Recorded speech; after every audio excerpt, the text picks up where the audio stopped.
Pemirsa, terpidana kasus penyebaran informasi dan transaksi elektronik, Baik Nuril menemui Kepala Staf Presiden Muldoko di Istana untuk menyerahkan surat permohonan amnesti yang ditujukan kepada Presiden Joko Widodo. Informasi selengkapnya akan disampaikan oleh Humaira Balkis langsung dari Istana Presiden. Balkis, bagaimana jalannya pertemuan antara Baik Nuril dan Kepala Staf Presidenan Muldoko?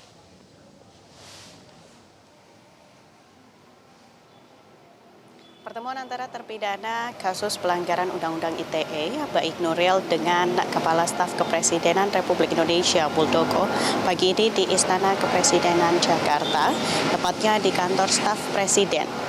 Berlangsung secara tertutup selama kurang lebih 20 menit.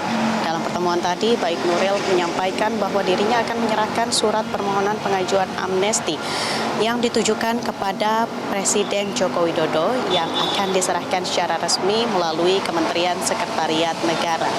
Dalam surat tersebut, Baik Nuril menyampaikan kronologi mengenai kasus yang ia alami sejak 6 tahun yang lalu, berawal dari pelecehan seksual secara verbal yang ia dapatkan dari atasannya, kemudian ada kasus penyebaran informasi melalui media sosial yang ia dapatkan.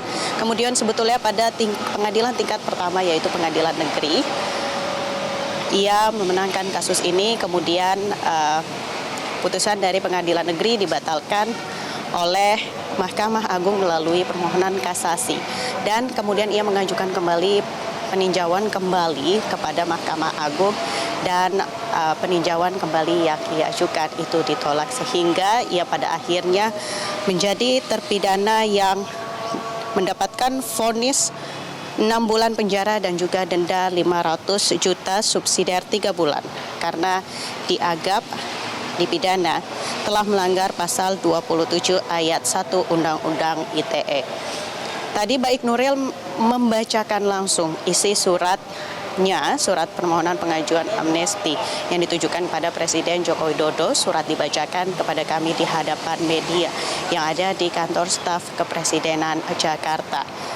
Sepanjang membacakan surat tersebut, Baik Nuril menitikkan air mata bahwa besar sekali harapannya Presiden Joko Widodo dapat menindaklanjuti perhatiannya atas penegakan keadilan hukum kepada dirinya sebagai rakyat Indonesia, bahwa amnesti ini adalah harapan terakhirnya untuknya agar dapat mendapatkan penegakan keadilan hukum. Wahyu. Ya, apa kemudian tindak lanjut dari pertemuan ini? Usai pertemuan ini, Baik Nuril bersama tim kuasa hukumnya langsung mendatangi gedung Kementerian Sekretariat Negara untuk menyerahkan secara resmi pengajuan permohonan amnesti ini. Kemudian juga tim kuasa hukum dari Baik Nuril akan bertanya kepada Kementerian Sekretariat Negara apakah surat pengajuan amnesti dari Presiden Joko Widodo sudah dibuat dan ditandatangani oleh Presiden Joko Widodo untuk kemudian diserahkan kepada DPR Republik Indonesia dan kemudian mendapatkan pertimbangan dari DPR RI.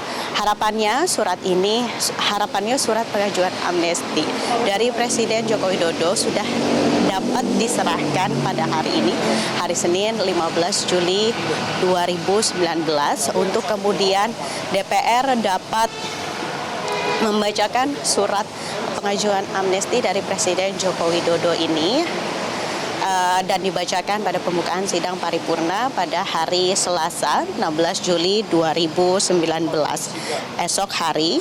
Kemudian pembahasan itu akan dirumuskan dalam bentuk rekomendasi DPR kepada Presiden Joko Widodo apakah perlu atau tidaknya amnesti diberikan kepada Baik Nuril. Wahyu.